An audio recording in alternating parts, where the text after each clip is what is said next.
era más serenidad, era más conciencia.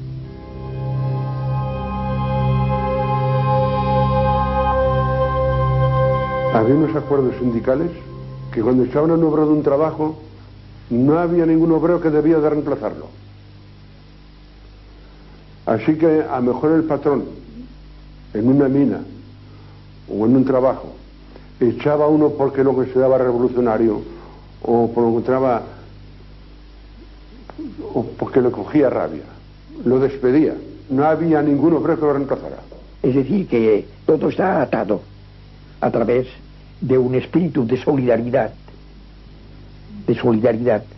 que es lo más importante que existe en la organización nuestra. Bueno, los vecinos eran como una gran familia. Allí, pues, en aquellos tiempos no había seguro de paro, ni seguro de enfermedad, ni nada.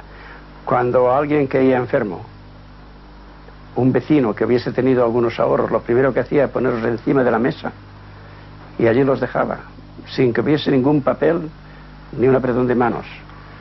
Cuando vuelvas a trabajar y cuando puedas me los devuelves. Y el afectado, cuando empezaba a trabajar, peseta por peseta, poco a poco devolvía. Era una cuestión de principio y de moralidad. Es decir, que había el hecho de la familia universal, porque era verdad, en las casas baratas todos éramos una familia. Había un sistema de turnos que se recogían los que trabajaban, los hijos de los...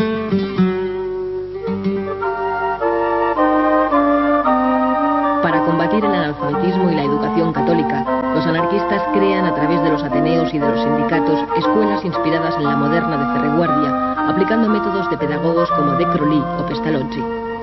En la Escuela Natural del Clot se enseñaba todo lo que se podía de ciencias de toda clase. Lo que ocurre es que había un acento en todas partes siempre que era superior a la enseñanza aquella, que era el hecho de hacer que el niño utilizara eso no para hacerse un depósito de conocimientos, sino una capacidad de utilización de esos conocimientos. Se procuraba que el niño fuera él mismo siempre y que viese la diferenciación entre cada niño, entre todos los niños. Eso se llevaba con gran cuidado porque es el elemento principal tanto del anarquismo como de los métodos de enseñanza del anarquismo. En la escuela nuestra, en la escuela de Puchelías, en la escuela Natura, yo allí no he leído nunca ni a Bakunin, ni a Kropotkin, ni nada. Nada más que, por ejemplo, La cosa humana, de Tolstoy, los poetas, lo quizás la lectura de Blasco Ibáñez, es decir, gente más bien moderada, más bien liberal. No era ninguna cosa, no era una educación revolucionaria, era una educación más o menos pacifista, antimilitarista, humana y culta, pero nada más. La Escuela Nueva ya parte de unos principios modernos, de pedagogía moderna, que no hay ni asomo de ideología.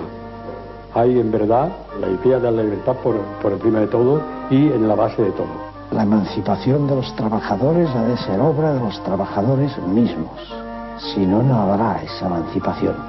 Es decir, que se autosubvencionaba de diversas maneras, pero autosubvencionaba. Lo que nunca quiso la Escuela Natura ni el sindicato Fabril fueron subvenciones ni del Estado ni del Ayuntamiento. Pero las esperanzas puestas en la República defraudan a las clases más desfavorecidas del país. El gobierno tiene que hacer frente a numerosos levantamientos en Cataluña, Levante y Andalucía. Que los campesinos en Andalucía padecían hambre y el feudalismo allí seguía manteniendo tierras y cotos y miles de hectáreas sin cultivar y la gente sin trabajar. Allí se produjo casas viejas. Un movimiento montado por los anarquistas, era un movimiento anarquista. Y quisimos declarar el comunismo libertario.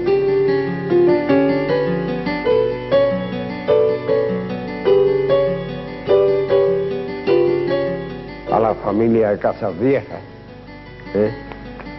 los asesinaron y además quemaron la casa. Y ese es un pueblo campesino de la provincia de Cádiz.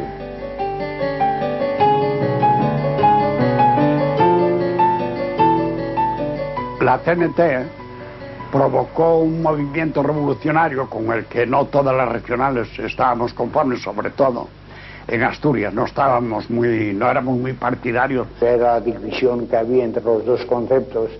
Uno es de la revolución permanente y a plazo fijo, ¿no? Y los otros, la tendencia más moderada era de que había que hacer cultura, preparar al pueblo y esperar el momento propicio que se pudiera ensayar la revolución con posibilidades de éxito.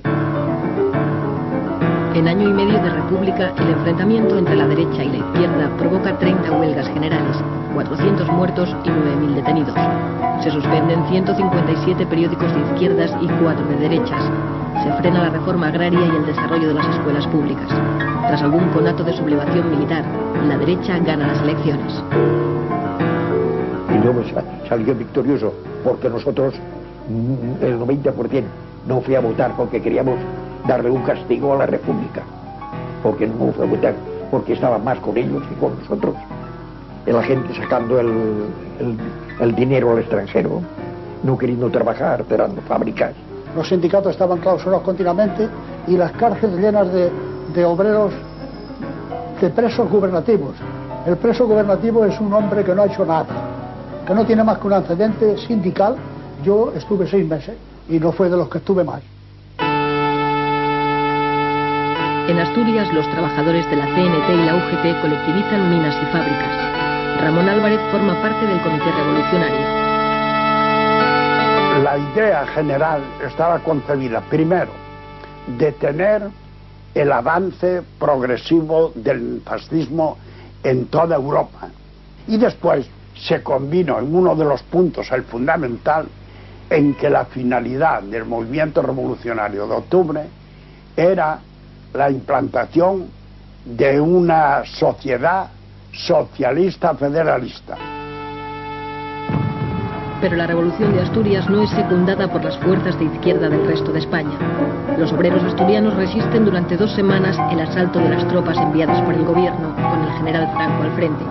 La revuelta es aplastada en una acción premonitoria de la guerra que se avecina.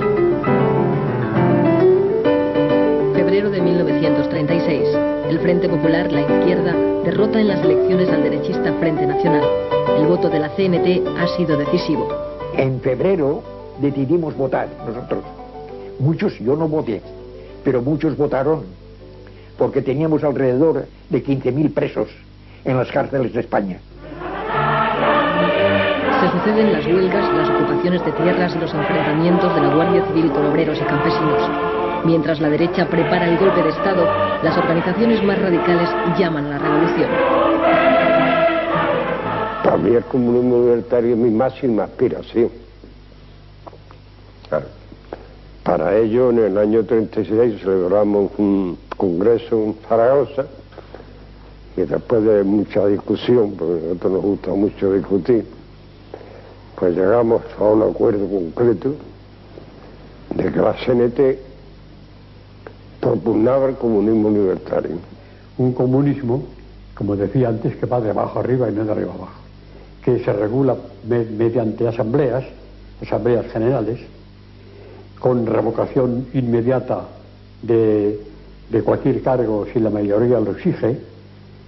Ya el hecho de que la base sea soberana significa que no hay posibilidad de maniobras politiqueras.